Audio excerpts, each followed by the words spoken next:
Sejam todos bem-vindos a mais um webinar promovido pela Minha Biblioteca em parceria com o Grupo GEM e com a Universidade Estácio de Sá. Hoje vamos falar sobre o tema Educação e Tecnologia na Prática, os impactos do acervo virtual no ensino. Vocês me ouvem bem? Por favor, confirmem aqui no chat se vocês me ouvem bem, se vocês me veem, da onde vocês estão falando. Ah, perfeito.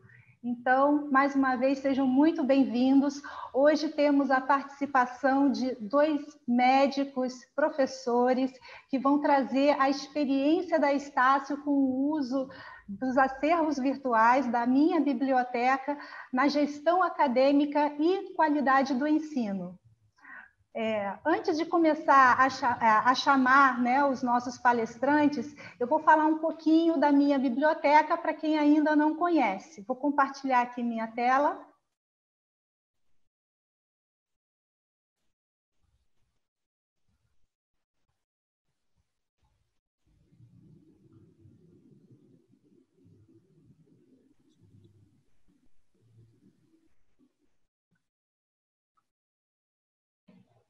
Bom, a gente tem enfrentado muitos desafios, né, com o ensino remoto.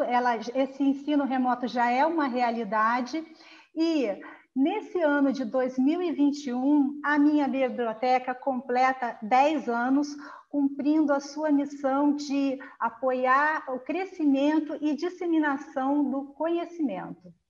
Hoje somos a maior plataforma de conteúdo acadêmico do país. Temos mais de 10 mil títulos no nosso catálogo multidisciplinar em texto completo, das principais editoras do país, mais de 800 clientes, 4 milhões de usuários ativos na plataforma e uma bibliografia que atende os requisitos do MEC para mais de 400 cursos.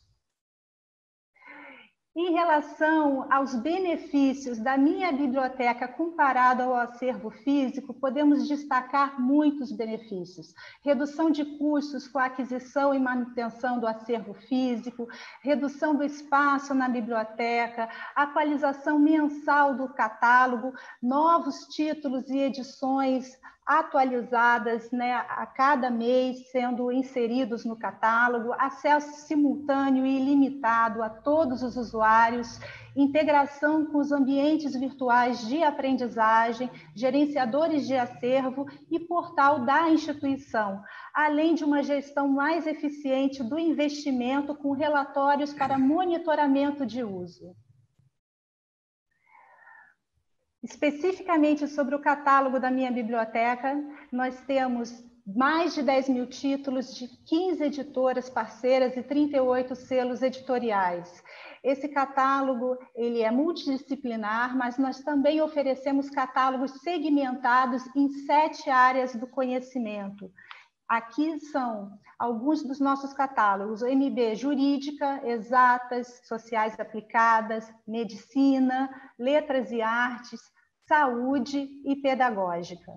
Então, se você quer saber mais sobre a minha biblioteca, entre em contato com a nossa equipe, que será um prazer apresentar todos os benefícios.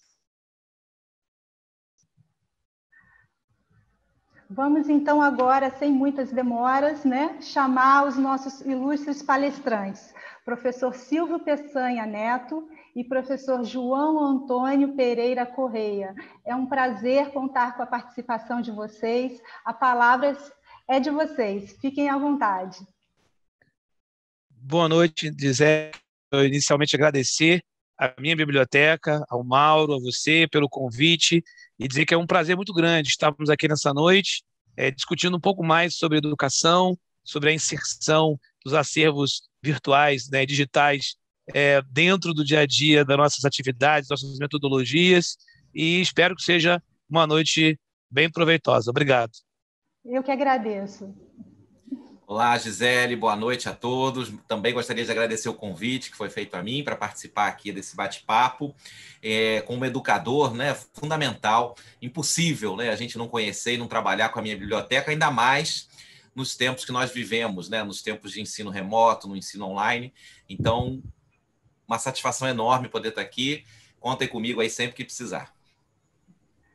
Muito obrigada. Então, fiquem à vontade para começar a apresentação de vocês, que eu tenho certeza será um conteúdo muito rico para quem nos assiste. Muito bem. Então, boa noite a todos. Vamos dar início aqui à nossa conversa. Eu vou começar, então, aqui compartilhando a minha tela com vocês. E gostaria de saber se, por favor, o feedback, se já estão visualizando a tela. Acredito que sim. Gisele, está conseguindo ver já minha tela compartilhada? Sim, estamos vendo. Perfeito. Então, mais uma vez, agradecendo a oportunidade, e nós vamos começar solicitando que cada um de vocês pegue aí o aparelho celular, porque para que a gente possa conversar um pouco melhor e no momento que a gente está remoto, né, a gente tem aquela oportunidade de estar olhando cada um nos olhos uns dos outros, conhecendo um pouquinho mais a nossa plateia. Então, a ideia é que cada um de nós agora utilize aí a plataforma Mentimeter. Na verdade, para quem vai responder, vai usar o www.mente.com e vai utilizar o código 81738014. Mas pode também direcionar a câmera do celular para o QR Code, que vai levar também vocês para uma pergunta, que eu gostaria, então, de interagir com vocês nesse início aqui de atividade, para que a gente possa estar um pouquinho mais próximos, mesmo que no momento utilizando aí mediados por tecnologia. Enquanto vocês entram no Mentimeter, aproveitar para me apresentar. Meu nome é Silvio Peçanha Neto, sou médico neurologista e atualmente diretor dos cursos de medicina da Estácio. É um prazer, então, estar aqui com vocês. Imagino que já tenha dado tempo de cada um dos colegas que estão assistindo terem ou apontado o celular para o QR Code ou utilizar o www.mente.com, utilizando ali o código 81738014. E a minha primeira pergunta para vocês é: qual é a sua área do conhecimento, né? Quem dos colegas que estão nos assistindo aqui são das áreas do conhecimento das ciências exatas, aqueles que são das ciências humanas, aqueles que são das ciências biológicas e as demais áreas. Então, eu vou aguardar um pouco até que vocês possam sinalizar para mim aqui qual é a área que cada um de vocês atua. E aqueles que estão respondendo outros, eu vou pedir a gentileza aqui no chat, coloquem para que a gente conheça um pouco melhor vocês, que áreas são as que vocês atuam no chat aí da nossa plataforma, tá bom? Vou dar mais algum tempo aqui, tem ainda certamente alguns colegas entrando.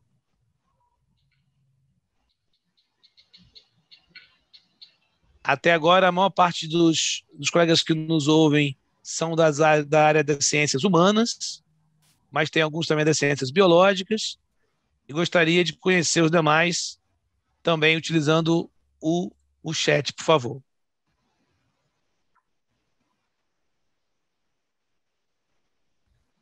Eu vou passar para uma próxima questão, que é a seguinte. Então, a maior parte de quem está aqui hoje reunido realmente atua na área das ciências humanas ou estuda a área de ciências humanas. Então, minha próxima pergunta é, para que eu conheça um pouquinho ainda melhor a nossa plateia: quem de vocês são professores, estudantes, gestores ou outros? Do grupo dos de outros, como da outra vez, se puderem, por favor, sinalizem no chat qual é a tua área, a tua posição, se professor, estudante, gestor ou outros. E dos outros, por favor, sinalizar no chat qual é a área que vocês, qual é a função de vocês. Muitos aqui bibliotecários, excelente. Secretaria acadêmica, bibliotecários, excelente, muito bom. Então, nós temos a maior parte do nosso grupo aqui são bibliotecários e docentes. Temos alguns gestores e aqui, pelo menos aqueles que responderam, um número menor aqui de estudantes. Então, muito bem. Dito isso, eu vou iniciar a nossa conversa aqui.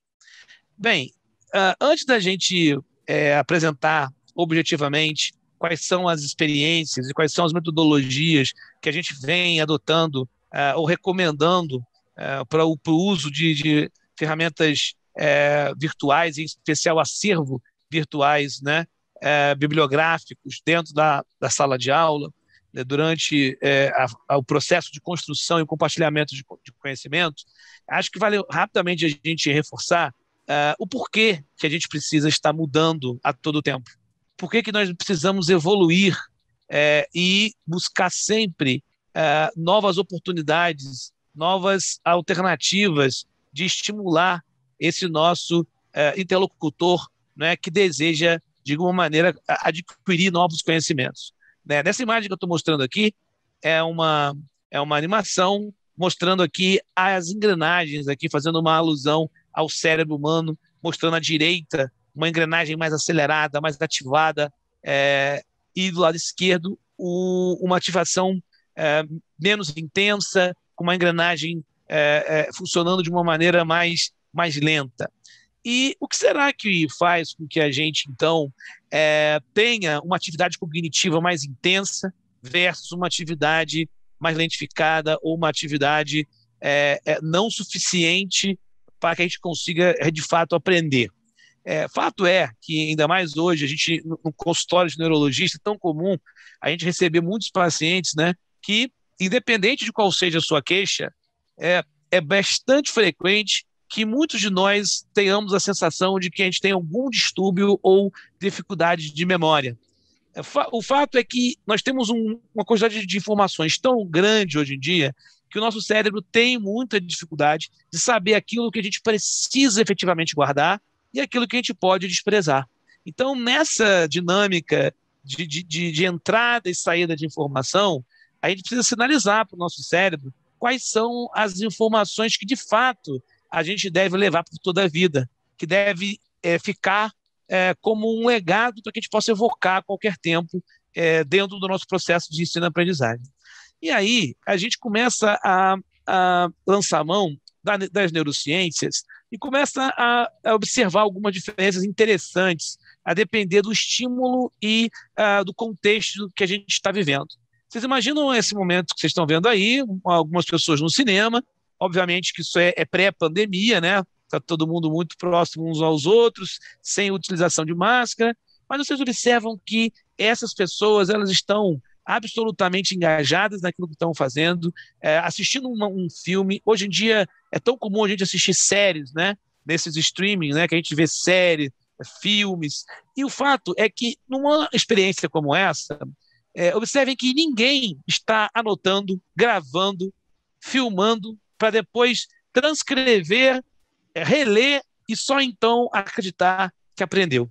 Então, ali, durante 1h30, 2 horas de filme ou de série, a gente absolutamente se envolve e, a qualquer tempo, se aquele filme foi capaz de emocionar você, se alguém lhe perguntar como foi o filme, você consegue com precisão contar as cenas, contar as falas dos personagens, o figurino, sinal de que aquilo foi realmente impactante para você. Então, se a gente caminhar nesse sentido, a neurociência mostra para a gente também que não são só as emoções boas, né, que são capazes de gerar memória, gerar um conhecimento ou uma memória mais perene. Emoções também que ativam áreas do nosso sistema da emoção, nossa área límbica, que nos faz experimentar um sentimento de angústia, de medo, da mesma maneira ativa mecanismos cerebrais que fazem com que a gente realmente aprenda, que a gente consiga efetivamente levar aquela informação por toda a vida. Quando a gente é assaltado, por exemplo, eu costumo brincar que isso que vocês estão vendo aí é raríssimo aqui no Rio de Janeiro, né? Em algumas cidades, acho que isso é muito mais comum, né? Em alguns locais assim mais pacatos, mais tranquilos. Mas, brincadeiras à parte, quando a gente vive um momento como esse, a gente nunca mais esquece para onde ia, com quem estava, o que foi roubado, o que não foi. Então, a gente realmente tem uma liberação de substâncias químicas que fazem com que nosso cérebro trabalhe de uma maneira capaz de armazenar e guardar aquele estímulo, porque a gente é banhado desses neurotransmissores sobre os quais eu vou falar um pouquinho para vocês. E aí, óbvio, que a ciência da andragogia e da pedagogia, elas bebem também dessas percepções, de maneira que muito se publica a respeito do nível de retenção, né, de informações que a gente tenta compartilhar. Se a gente assiste uma palestra puramente positiva, sem nenhum tipo de interação, onde a gente não se implica, não se envolve, a retenção ela fica restrita a apenas 5% daquilo que a gente falou. Por outro lado, na medida que esse indivíduo ele se envolve mais, ele assume uma postura mais ativa, passando então por uma leitura mais profunda, estímulos audiovisuais, demonstrações, ferramentas que permitem a discussão em grupo, a possibilidade de você acessar um conteúdo imediatamente durante uma atividade prática. Isso vai fazendo com que essa retenção aumente, passando dos 80%, quando a gente, por exemplo, se prepara para ensinar ou compartilhar conhecimento com outras pessoas. E aí a gente vai escalando a pirâmide de Miller, que vai desde ali da base, que é, na verdade, relacionada ao knowledge, aquilo que é o conhecimento por si só, que vai ganhando sofisticação, entrando no nosso processo metacognitivo, de maneira que a gente começa a ter percepção daquela nossa competência ou incompetência consciente. Ou seja, quando a gente sabe exatamente aquilo que a gente não sabe e consegue demonstrar aquilo que a gente já conseguiu obter de conhecimento, de habilidades e competências, né, até que a gente consiga realmente praticar e fazer isso de uma forma autônoma, de uma forma a que a gente saiba como a gente aprende, levando esse indivíduo à capacidade de aprender como aprende, ou seja, aprender como ele aprende. E aí a ciência ela corrobora tudo isso que a gente está falando, mostrando que a base fundamental para o aprendizado é a memória. E a memória ela tem algumas etapas, alguns pilares importantes, desde a aquisição da memória, que é quando a gente está diante de um novo conhecimento, passando pelo armazenamento, que é onde tem o pulo do gato, é aí que a gente consegue, de alguma maneira, modular, fazendo com que o cérebro se comporte de uma maneira e entenda que aquela informação é relevante para mim, é uma aprendizagem significativa, e para isso eu preciso de elementos, de ferramentas, e a gente vai entender como que o acervo virtual, bibliográfico, consegue penetrar dentro desse processo e facilitar esse armazenamento das informações que a gente pretende aprender, e, por fim, a evocação, quando a gente precisa trazer essa informação para construir esse quebra-cabeça, potencializando o nosso processo de aprendizagem. Eu não vou entrar no detalhe aqui, obviamente, sobre as estruturas do cérebro que são implicadas, envolvidas nesse processo, mas todo mundo gosta, independente de ser da área biológica, ou das áreas humanas, ou das áreas exatas, conhecer o próprio corpo. E as áreas mais importantes para esse processo são, então, o hipocampo e a amígdala, estruturas. A amígdala, responsável por toda essa questão emocional ligada ao medo, à preocupação, à angústia, que nos protege, que nos defende daquilo que nos coloca em risco. E o hipocampo como nossa grande central de aquisição de novos conhecimentos, né, e da memória, como mostramos nos slides anteriores. Agora, cuidado, a brincadeira que a gente costuma fazer para ser um pouco lúdico, essa amígdala aqui não é a amígdala da garganta, não. A amígdala da garganta é a amígdala faríngea, e essa é uma amígdala encefálica. Então, porque às vezes a gente pode se pegar pensando, poxa, tá vendo? Minha memória não está boa, eu avisei meus pais para não tirar minhas amígdalas, e ele tirou a amígdala, e é por isso que eu tenho a memória muito ruim. Não é isso. Essa amígdala é outra amígdala, mas eu acho que serve aí como uma brincadeira para a gente tornar o tema neurofisiológico um pouco mais lúdico. Eu não vou, da mesma forma, detalhar as áreas do cérebro responsáveis por cada uma dessas funções, mas é importante que a gente entenda, quando a gente olha o nosso cérebro, que a área da linguagem, a área da cognição, fica nessa região mais lateral aqui do cérebro, chamada área de Wernicke. E a gente quer ativar essa circuitaria absolutamente relacionada à emoção, que nos permite aprender. Então, quando a gente entende que para aprender eu preciso ativar essas áreas, A literatura mostra que o que ativa essas áreas são mecanismos e são métodos que sejam capazes de nos fazer produzir adrenalina, noradrenalina, serotonina, entre outros neurotransmissores. Então, Silvio, quer dizer que para aprender eu preciso estar ligado, eu preciso estar engajado, eu preciso estar excitado, eu preciso estar ativo e preciso ter prazer. O hormônio do prazer, a serotonina, e os hormônios relacionados ao estado de estresse são eles os mais poderosos elementos para a ativação daqueles circuitos todos que eu mostrei, que nos permite aprender. E quando a gente olha para uma sala de aula no seu modelo clássico, e aí a gente vai chegar já com o João, professor João, nas inúmeras metodologias de ensino que permitem ativar as áreas do cérebro que eu falei, e como o acervo virtual pode ser um grande e um poderoso elemento para que a gente consiga ativar essas áreas do cérebro. E nas próximas, já o João vai trazer detalhadamente vários exemplos concretos e práticos para que vocês, docentes, gestores, bibliotecários, estudantes, possam adotar e orientar os colegas ao longo da formação de vocês. Uma sala tradicional como essa, sem nenhum elemento desses que nós estamos citando, pode, no limite, levar a gente para um estado de rebaixamento do nível de consciência, ou seja, uma situação absolutamente passiva, em que, olha, como nossos coleguinhas aí começam, então, a evoluir com um estado de sonolência, que muitas vezes ele é insustentável a ponto de evoluir, como essa nossa colega aí está, com o seu livro aberto, com os óculos fingindo que os olhos estão abertos, mas, na verdade, está de olhos fechados. Muitas vezes não precisa desse artifício dos óculos de olho aberto, não. Muitos dos nossos alunos, ou nós mesmos, às vezes estamos num determinado lugar só de corpo presente, os olhos abertos, mas nós não estamos absolutamente engajados, não estamos cognitivamente passivos. E isso, no limite, vai nos levar a um estado aí de sonolência mais profunda e alguns de nós não conseguindo suportar o estado de sonolência e nos permitindo deitar sobre a carteira, sobre os livros, que nesse momento se transformam em verdadeiros travesseiros de pena de ganso, e a gente ali maravilhosamente dorme sem que isso nos permita aprender absolutamente nada.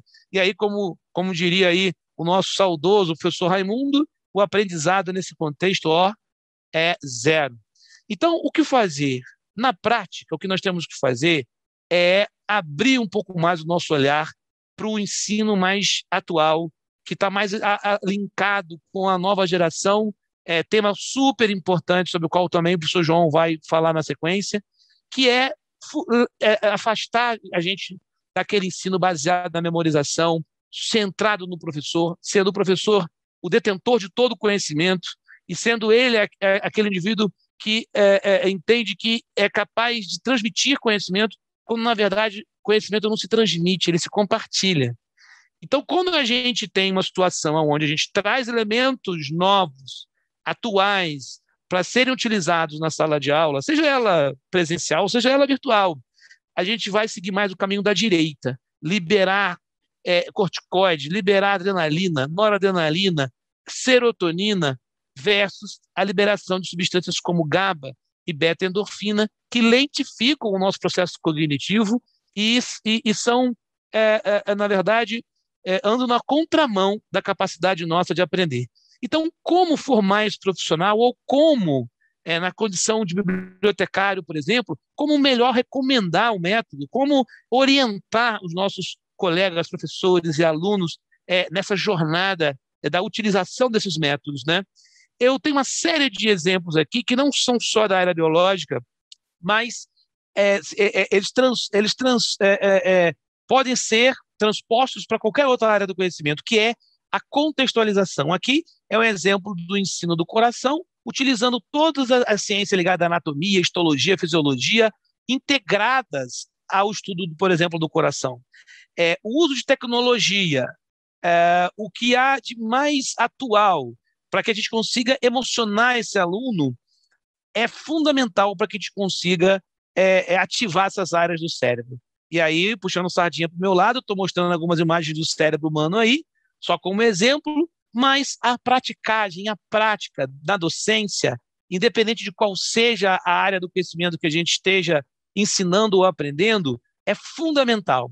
Em resumo, o mais importante é ter uma conexão, é ter o nosso cérebro, nosso sistema nervoso conectado, e que as circuitarias sejam constituídas a partir de um trabalho coletivo, onde a gente tem o apoio, né, das mais diferentes ferramentas sobre as quais vamos falar na sequência, com o objetivo de atingir um lugar comum, que é o aprendizado qualificado. Então, eu gostaria de finalizar essa contextualização neurofisiológica e passar a palavra para o professor João, trazendo uma frase super importante, porque se a gente não estiver aberto a adotar novas metodologias, a adotar novas ferramentas, a gente vai cair numa situação que é o que o Luiz Fernando Veríssimo traz para a gente, que é quando a gente acha que sabe todas as respostas, porque foi assim que a gente aprendeu, né? Enquanto professor, a gente acha que ensinou tudo aquilo que a gente sabe, vem a vida e muda todas as perguntas. Então, mais do que saber o conteúdo, é fundamental sabermos quais são as estratégias que podemos adotar para verdadeiramente ativarmos essas áreas do cérebro e que nos permita aprender por toda a vida.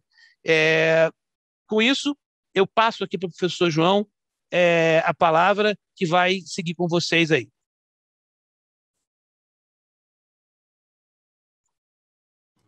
Ok, Silvio, obrigado. A gente, então, vai conversar nos próximos minutos sobre a transformação tecnológica, né, na educação superior, muito em linha com o que o Silvio trouxe já aqui para a gente, para a nossa discussão. A gente não pode esquecer, deixa eu trazer aqui, só um minutinho, deixa eu ver se eu já estou aqui com o controle.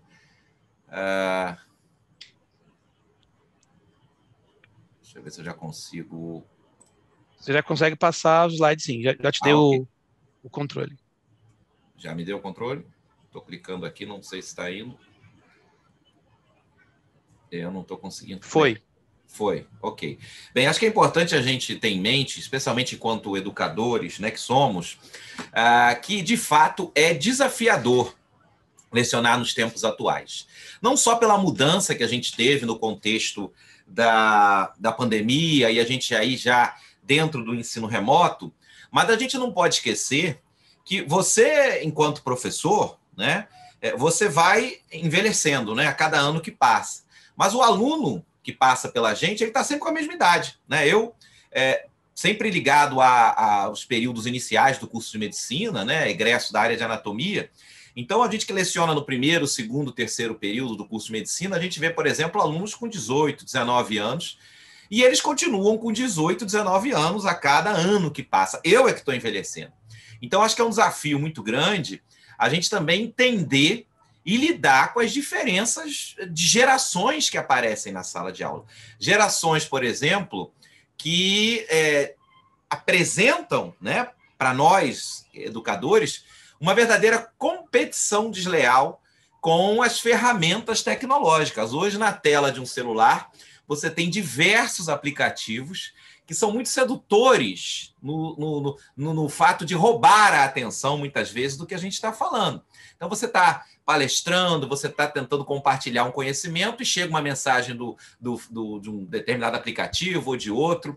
Então, como é que a gente consegue lidar com esse desafio, com essa competição desleal de ferramentas tecnológicas cada vez mais sedutoras, que brigam pela atenção da nossa classe, da nossa sala de aula? E vou mais além, a gente não pode esquecer, como o exemplo que eu falava, que cada vez mais a gente tem o desafio de lidar com gerações diferentes. Eu queria falar rapidamente aqui um pouquinho sobre as gerações. A gente sabe, né, já tem isso documentado, que se você nasceu entre 1946 e 64, você é considerado a geração dos baby boomers, ou seja, um boom de bebês. É a geração pós-Segunda Guerra Mundial, e que, como teve pais que vivenciaram uma situação muito instável no mundo, né, que era a Segunda Guerra Mundial, é uma geração que vê o futuro profissional, que deseja um futuro profissional com estabilidade. Então, normalmente, é aquele indivíduo que foi criado pensando que o serviço público que é o melhor, né? Porque a gente quer estabilidade, né? A gente quer uma carreira estável. Depois, os nascidos entre 65 e 79, que é o grupo onde eu me enquadro, é uma geração, que é a geração X, que geralmente vê a profissão como uma possibilidade de seguir carreira e pensando também na remuneração. Aqueles indivíduos que nasceram entre 80 e 96, já começam, né? São os nossos alunos aí chegando, eles já pensam mais, a geração Y, né? Os millennials, eles pensam mais em qualidade de vida em relação ao seu futuro profissional. E a geração Z, que são aqueles nascidos entre 97 e 2015, são aqueles que lidam com a carreira de uma forma diferente. Eles entendem a carreira como uma necessidade de experiência gratificante. E se aquela profissão, aquele cargo, aquela área de trabalho que ele está ocupando não é gratificante, ele muda de emprego quantas vezes for necessário. Então, vejam que hoje nós temos, muitas vezes, em sala de aula, a geração dos baby boomers, a geração X, ensinando a geração Y e ensinando a geração Z. E a forma de lidar com a tecnologia também é diferente. Reparem, se você hoje tem entre 59 e 79 anos, que é a geração dos baby boomers, você passou por uma evolução lenta da tecnologia. E há uma tendência, claro que isso não é uma generalização, a que você seja um pouco cético em relação às ferramentas tecnológicas, né? Então, talvez a forma de ensinar mais tradicional, do quadro negro, da lousa, né?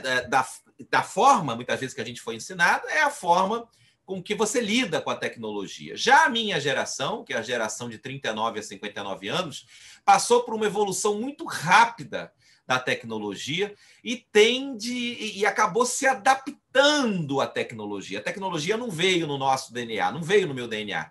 A gente foi se adaptando a ela. Eu gosto muito de dar um exemplo muito interessante dos telefones. A minha geração, eu passei por isso, né? Quando eu era criança, a gente tinha um telefone nas casas, né, com essa imagem aí. Talvez muitos jovens, mais jovens que estão acompanhando, nem conheçam essa peça aí, a não ser como uma peça retrô, né, uma peça vintage, muitas vezes até de decoração. Isso é um telefone fixo que a gente tinha nas nossas casas.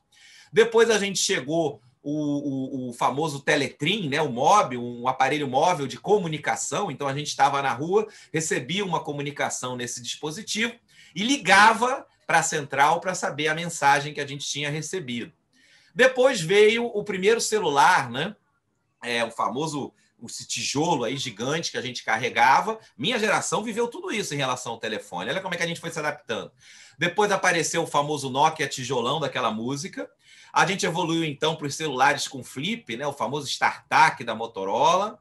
E hoje a gente tem aí a geração dos iPhones, né, dos smartphones. Esse slide aí, quando foi feito, estava no iPhone 11, começou no iPhone 1, já está no iPhone X, iPhone 12, né? A cada hora que a gente dá essa conversa, fala sobre essa apresentação aqui, esse slide tem que ser modificado. Então, reparem que a minha geração é uma geração que começa no telefone fixo e termina no iPhone 12, né? A gente foi se adaptando a isso. Já a geração dos millennials, né? Ou seja, os indivíduos que hoje têm de 24 a 39 anos, eles cresceram com a tecnologia. E a geração que está na nossa sala de aula hoje, os alunos de 9 a 23 anos de idade, eles já nasceram digitais. Não é surpresa para ninguém, todo mundo que tem bebê em casa, tem criança em casa, já sabe que essas crianças aí lidam com o YouTube, lidam com o WhatsApp, lidam com o Messenger, né? Quer dizer, tem aulas, né? Mexem no laptop para assistir a aula online muito mais fácil do que a gente, né? Eles já nasceram digitais, eles não conhecem outro mundo que não ser o mundo digital. Então, isso é um desafio. Isso é, de fato, até um conflito que a gente tem em sala de aula, né? Uma geração X, uma geração de baby boomers, ensinando para nativos digitais. Quer dizer, como é que a gente vai ficar fora da tecnologia em sala de aula? Então, é uma pergunta que a gente tem que ter. E aí, muitas vezes, a gente é seduzido a dizer assim, não, a gente às vezes escuta isso na sala dos professores, né? Na minha época que era bom, né? Porque na minha época o aluno não sei o quê. Ai de mim se eu virasse para o professor e falasse isso. Ai de mim se eu pedisse uma revisão de prova desse jeito. Então, na minha época não tinha essas coisas todas. Naquela época que era bom, olha, eu costumo dizer que cada época é a melhor época do mundo, né? Isso é fato, né? A sua época foi a melhor época, não é melhor nem pior do que a época de hoje. Mas a época de hoje é diferente da sua época. Eu aprendi medicina de um jeito completamente diferente que eu ensino medicina hoje, né? Eu aprendi anatomia de um jeito e ensino de um jeito completamente diferente, porque eu tenho gerações diferentes passando pelas nossas salas de aula, né? Então, eu acho que a gente tem que parar um pouquinho com essa história de que na minha época que era bom. Essa foto aqui, ela mostra os meus dois filhos, né? A Maria Flor e o Pedro. E a Maria Flor, ela foi alfabetizada na pré-escola, já chegou no fundamental alfabetizada, e a forma que ela foi alfabetizada é completamente diferente da minha forma de ser alfabetizado. Eu fui alfabetizado escrevendo lá na cartilha, não era assim? O vovô viu a uva, né? Ficava repetindo. Ela aprende brincando. É incrível. Essa geração de crianças aí, ela aprende brincando. Ela foi alfabetizada com ferramentas lúdicas que, de repente, ela se viu fazendo contas de matemática, se viu escrevendo, se viu reconhecendo o abecedário. Então, gente, não dá. Como é que eu vou virar para minha filha, se um dia ela for fazer medicina, e querer trazer a mesma forma de passar conhecimento com uma criança que aprendeu, se alfabetizou de uma forma lúdica? Como é que eu vou colocar uma cartilha e pedir para ela repetir o vovô viu a uva, fazendo uma analogia lá na faculdade? Não dá, né? A gente precisa se adaptar. Não tem como ser diferente. E vou mais além, né? Quer dizer, eu acho que se a gente não pode vencer a tecnologia, se a gente não pode vencer a questão do digital, a gente precisa se adaptar, né? Isso aqui é uma imagem, só para a gente ter uma ideia, isso aqui é uma imagem de um dos principais congressos aí de medicina do mundo. Você paga uma nota preta, ainda mais com o dólar agora, como está, para pagar inscrição, estadia, viajar lá, sei lá, para a Europa, para os Estados Unidos, para assistir esse evento. E vai ter aula com o cara que é referência no mundo sobre aquela área que você estuda. E mesmo assim, mesmo com todo esse gasto, mesmo com um cara fera falando para você, olha como está a plateia. Está todo mundo no celular. Então não tem jeito, o celular ele faz parte da nossa vida. As tecnologias elas estão presentes no nosso dia a dia. Se a gente não pode vencê-las, a gente precisa se adaptar a esse tipo de ferramenta. E uma das dicas que o professor Silvio bem colocou é que a gente precisa, no nosso dia a dia, trazer a emoção para dentro de sala de aula. Porque quando a gente consegue emocionar os nossos alunos, a gente forma memória de longo prazo. Quando a gente consegue emocionar os nossos alunos, a gente consegue a atenção dos nossos alunos na sala de aula. Eu vou dar um outro exemplo, o Silvio trouxe o exemplo do cinema, o exemplo do assalto. Eu vou dar um terceiro exemplo.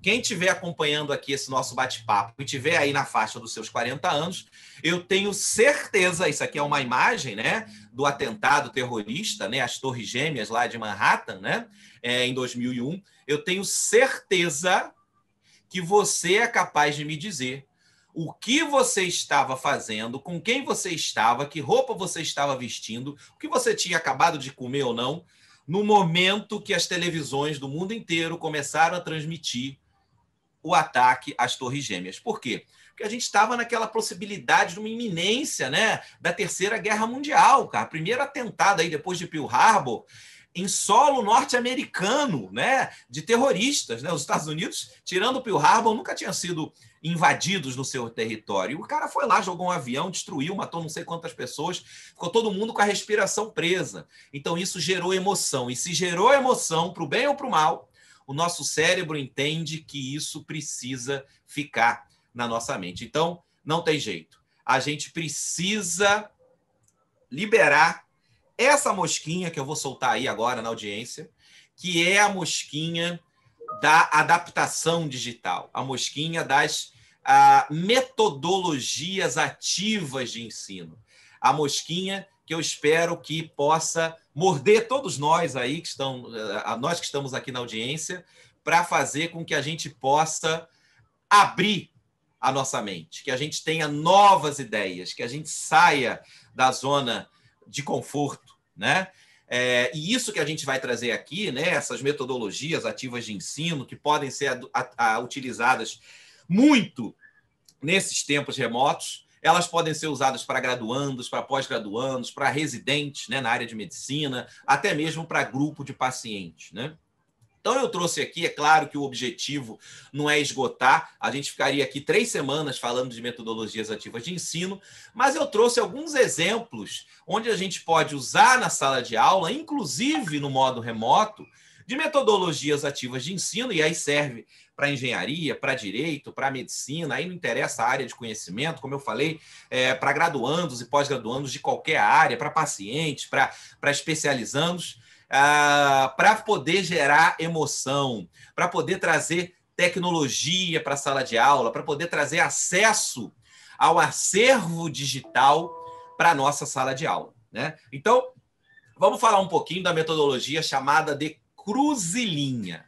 A metodologia ativa de ensino, chamada de Cruz-e-Linha, ela pode ser usada para grandes grupos, né, o público-alvo. Ela permite, se você quiser fazer uma prova para gerar uma nota, porque isso gera mais emoção também. A gente já sabe que cenários de ensino, onde você tem um pré-teste, um pós-teste, uma nota de seminário, uma nota de metodologia ativa, isso desperta o aluno, né? É muito simples, né? Quer ver uma situação onde você vai perceber essa diferença de atenção? Quando você gera uma nota, quando você gera algo que tira o aluno da passividade. Se eu virar para você que está participando aqui do nosso bate-papo e falar, olha, no final da nossa apresentação aqui, a Gisele vai sortear 5 pessoas que vão entrar ao vivo e vão ter que fazer um resumo do que eu e o professor Silvio falamos, para todo o Brasil. Eu tenho certeza que vai mudar a forma com que você vai prestar atenção aqui no que a gente está falando. Por quê? Porque a gente tira da zona de conforto, a gente instiga, a gente gera emoção, né? Você vai passar por uma situação que você precisa agora dar conta de expor para um grupo que você acabou de ver. Então, muda a forma de você ter atenção. Então, quando você, muitas vezes, associa pequenos testes, claro que é um pessoal, vai valer uma nota muito pequena, mas quando você associa uma nota, gera um valor de desempenho para aquele grupo de alunos, a atenção muda. Então, fica essa dica aí também. Então, isso permite a avaliação individual. A gente pode solicitar que esse aluno tenha um estudo prévio, mas também pode solicitar que, durante a atividade, ele consulte, por exemplo, o acervo da minha biblioteca durante essa metodologia ativa de ensino. E como é que ela é executada? Então, a gente vai colocar, reparem que nessa imagem a gente vê um professor, tem uma linha ali no centro da sala de aula, a gente afastou as carteiras, e reparem que tem uma espécie de fita que eu coloquei ali no centro da sala de aula. Esse é outro professor da casa dando, explicando, né, fazendo essa metodologia, e você tem ali uma linha que é colocada no chão, os alunos, então, são todos colocados de um lado dessa linha. Você projeta uma afirmativa no quadro, na lousa, ali na tela de projeção, e aí, no caso, era uma aula de anatomia, e você tem uma determinada afirmativa, e você convida esses alunos a mudarem de lado, a cruzarem a linha, como está acontecendo nessa imagem, se eles concordam com aquela afirmativa. Então, é uma atividade de cruzar a linha. Os alunos que concordam com o que está exposto na tela são convidados a cruzar a linha, os que não concordam ficam onde estão. E aí você promove, então, um debate entre eles. Então, por que você cruzou a linha? Por que você não cruzou a linha? Por que você acha que isso está certo? Por que você acha que isso está errado? Então, aí tem um momento muito rico de troca entre os alunos, né? Uma argumentação com contra-argumentação. Depois o professor dá o gabarito, né, daquela questão, faz a discussão, e os alunos que estão do lado certo pontuam, e os que estão do lado errado não pontuam, ou pontuam menos, né? E você pode usar um momento de consulta a minha biblioteca durante essa atividade. Em momentos digitais, você pode usar, por exemplo, plataformas de transmissão online para fazer essa metodologia, né? Então, você pode pedir para aqueles que concordam com a afirmativa levantar a mão. A gente tem várias ferramentas de levantar a mão em diversas plataformas, né? E aqueles que não, abaixarem a mão e assim por diante. E é possível que o aluno mude de opinião durante a dinâmica, não há problema nenhum, desde que no final você encerre aquele que está com a mão levantada e aquele que está com a mão abaixada, e você, então, avalie quem acertou e promova a discussão. Uma outra metodologia ativa de ensino é o fishbowl. O fishbowl em inglês é o aquário, né? Então, uma metodologia que serve para grupos médios, permite avaliação individual ou coletiva. Ela pode exigir estudo prévio, mas também pode permitir consulta durante a realização, e aí o acervo da minha biblioteca pode ser utilizado. Aqui a gente faz, então, no presencial, todas essas imagens são da época do pré-pandemia, claro, né? Então, a gente coloca diversas carteiras ao redor e no centro algumas pessoas conversando. Então, é como se fosse um aquário, as carteiras ao redor, e no centro os peixes, né? Que são as pessoas conversando. E reparem que entre essas pessoas que estão conversando, aí tem duas pessoas conversando, um casal, tem sempre uma carteira vazia. Então, eles começam a conversar no centro por um determinado tema, que o professor diz qual é esse tema. Então, eu queria que vocês conversassem sobre a dinâmica que deu início à Segunda Guerra Mundial. E aí, esses dois alunos que estão no centro, ou três, enfim, começam a conversar, os outros ficam acompanhando na periferia. Quando um aluno da periferia percebe que quer contribuir, ele se levanta, senta na carteira vazia e automaticamente um desses dois que estão aí no centro se levanta e vai para a periferia do aquário. Então, a gente sempre tem que deixar uma carteira vazia para que alguém que esteja na periferia possa participar. E aí o professor vai orientando essa discussão e pode até pontuar a participação de cada um. Em tempos online, em tempos remotos, você pode promover da mesma forma. A gente pede para que 2 alunos abram a câmera, os outros permanecem com a câmera fechada. Quando um aluno deseja contribuir, ele abre a sua câmera e um dos 2 ou 3 que estava com a câmera aberta fecha a câmera e se recolhe. Tá? Então, isso é perfeitamente realizável em ambiente virtual também, até com avaliação.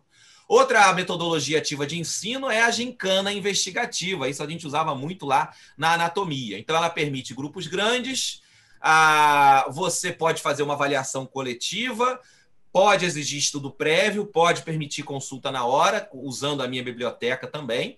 Aqui um caso que a gente usava em anatomia, que é um caso de gincana que a gente criou, que era o assassinato do pâncreas. Então, a gente criou um grupo de alunos, que vai ser um grupo de detetives, que vai desvendar esse mistério, o assassinato do pâncreas. Aí, no caso, era um caso de pancreatite biliar, que a gente usava como base para descrever, por exemplo, quem matou o pâncreas aí foi a pedra, né? Foi o cálculo biliar, e que a gente usava para discutir, por exemplo, a anatomia das vias biliares e do pâncreas. E aí esses alunos são divididos, então, em grupos de detetives. Aí a gente vê aí eu conduzindo 3 grupos de detetives. A gente vai espalhando pistas pelas salas de aula. Os alunos, então, vão buscando essas pistas, e para descobrir aonde está a próxima pista, isso tudo no presencial pré-pandemia, como vocês estão vendo pelas imagens, eles precisam responder algumas questões. E durante a resposta das questões, pode haver a consulta do celular. Então, aí o celular sendo trazido para dentro de sala de aula como nosso aliado, né? O aluno, então, ele, para descobrir aonde está a próxima pista, ele responde a algumas perguntas, né, que vão levá-lo até o próximo ponto. Então, a gente vê aqui que a pista estava na lousa, né, enhaixurado ali a questão onde ele estava. E, no final, o professor, claro, verifica se eles responderam a todas as pistas e descobriram quem é o responsável pelo assassinato do pâncreas. E aí, o grupo que terminar primeiro pode levar um ponto maior.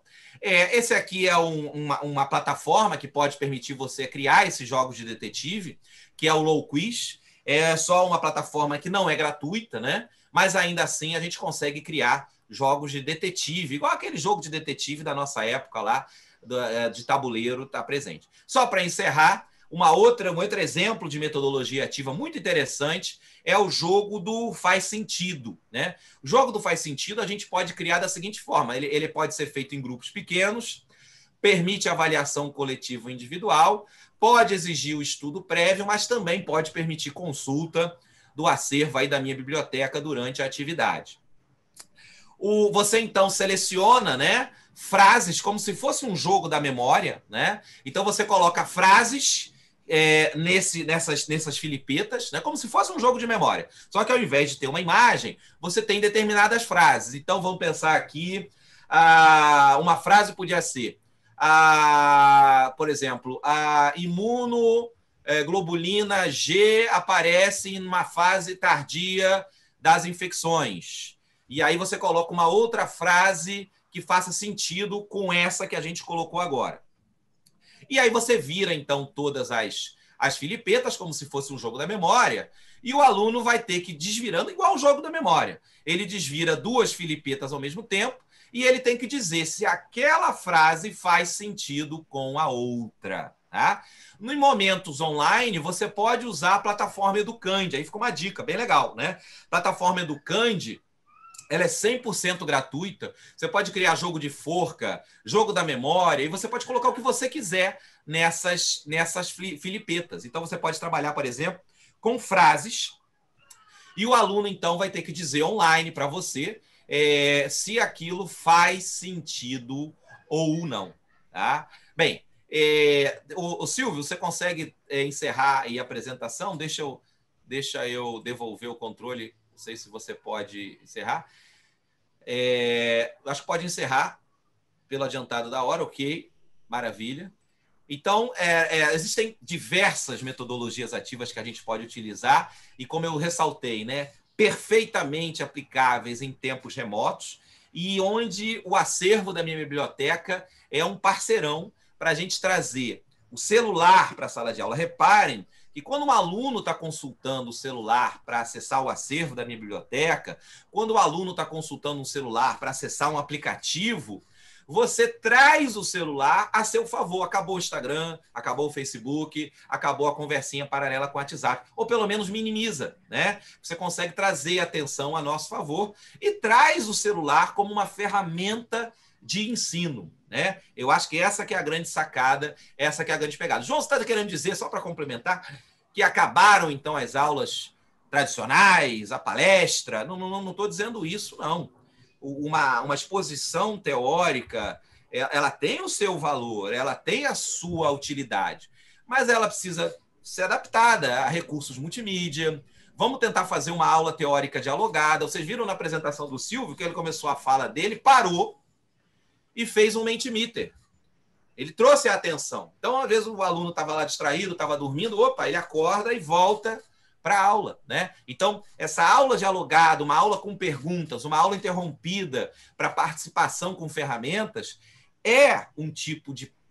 torna, né, a sua palestra tradicional, aquela sua palestra de 1 hora de duração, com slides maravilhosos, mais atraente, gera memória de longo prazo, porque emociona os nossos alunos.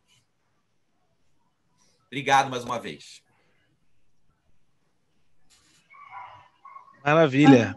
Maravilha! Essas metodologias foram, assim, maravilhosas, porque é realmente, considerando o desafio das gerações, né? A forma como cada um aprende, personalizar o ensino, usar as tecnologias. E aqui eu queria aproveitar e falar que a minha biblioteca ela é acessível através de qualquer dispositivo móvel. Então, pode ser tablet, pode ser celular, e ela é inclusiva, porque, considerando os diferentes perfis de alunos, nós temos recursos como leitura em voz alta, tela noturna, ampliar o tamanho da fonte. Então, são essas facilidades que o acervo virtual acaba trazendo para os docentes, que tem o desafio de engajar os alunos, né? E sem esse engajamento com emoção, você não consegue fixar o conteúdo, não é isso? Perfeito. Estamos à disposição aí. Silvio, Parabéns, professor João Antônio, foi incrível a sua palestra. E aproveitando que você, Silvio, está aqui com a gente, eu queria aproveitar e fazer aquela pergunta, né, que a gente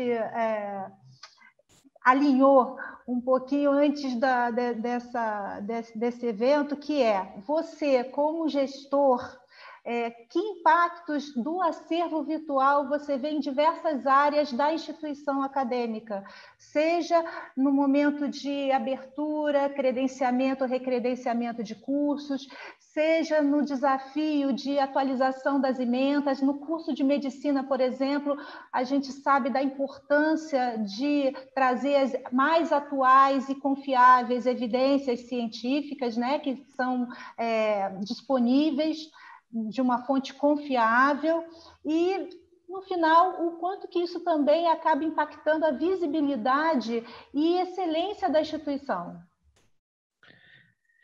Perfeito, Gisele. Essa é uma ótima pergunta.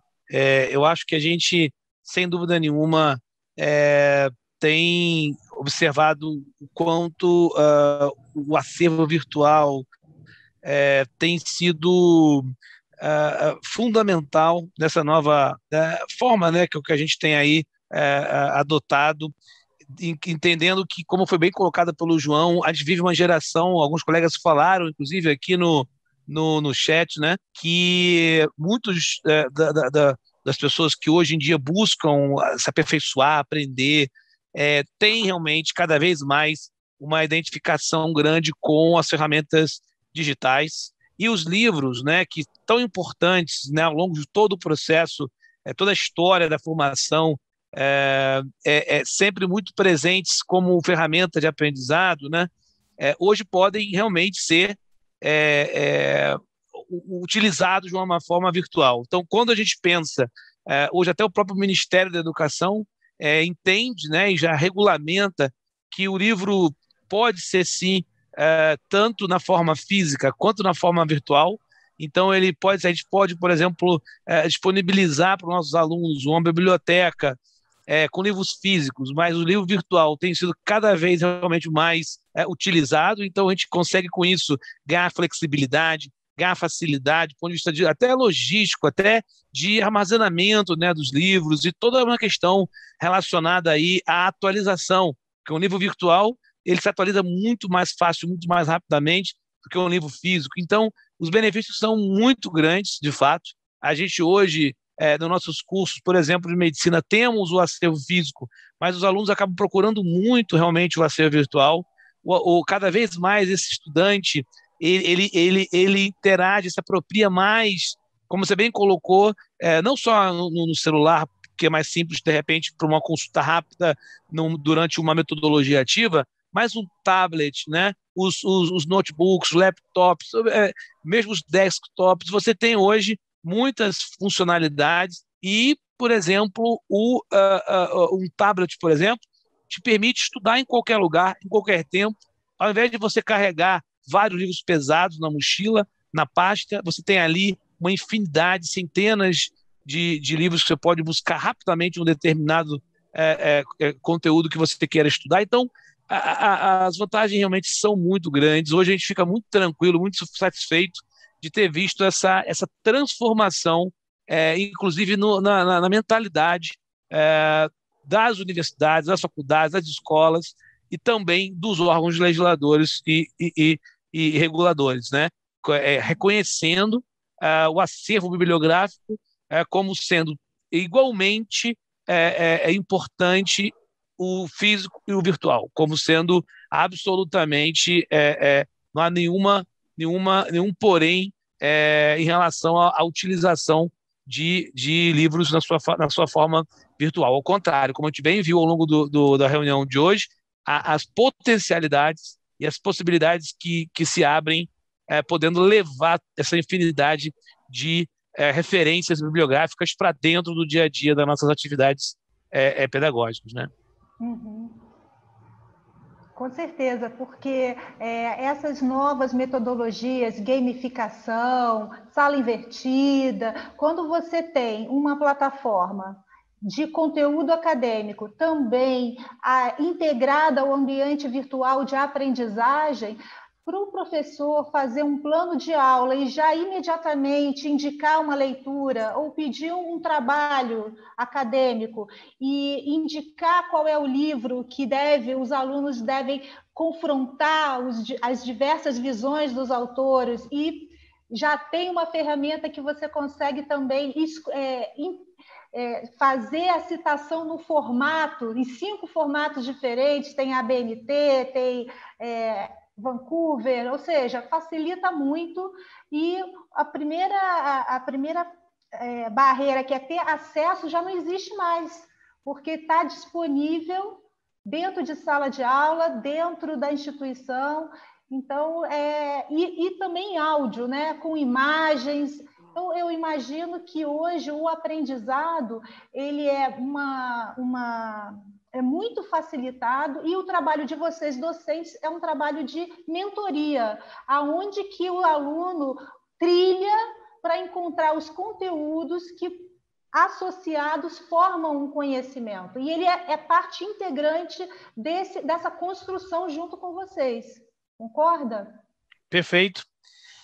Tem uma colega no chat perguntando se o Ministério da Educação, na avaliação em loco, exige, além do virtual, o acervo físico. Na verdade, não. Eu não estou conseguindo ver seu nome, porque não está aparecendo para mim aqui, mas a colega que perguntou, hoje, perfeito, Ginamara, perfeito, Ginamara. Então, na verdade, não. Na prática, o novo instrumento de avaliação, tanto do INEP quanto do Mais Médicos, ele prevê a possibilidade de você ter toda a sua bibliografia na modalidade virtual. Não há necessidade de se ter, não há obrigatoriedade de se ter livros físicos com base na visão do Ministério da Educação, inclusive para a medicina. Não há obrigatoriedade, ele pode ser integralmente de forma virtual.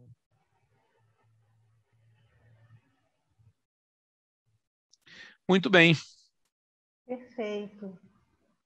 Bom, mais alguma pergunta no chat? Aqui uma pergunta sobre a avaliação do MEC, será à distância, né? Que é a nova mudança agora, que vai começar a entrar em vigor, né? Que as avaliações vão ser sempre agora à distância, né?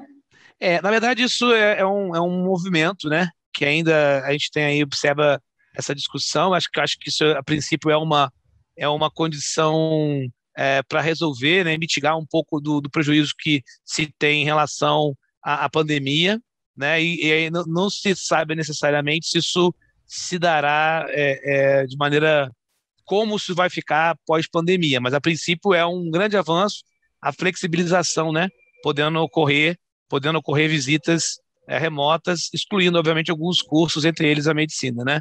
Mas nesse momento. Mas é fato que isso é um grande avanço, mostrando que as alternativas virtuais, elas vieram para ficar, né? A gente tem que extrair delas o que a gente tiver de melhor e sempre buscando a maior qualificação e formação dos nossos alunos e profissionais, né?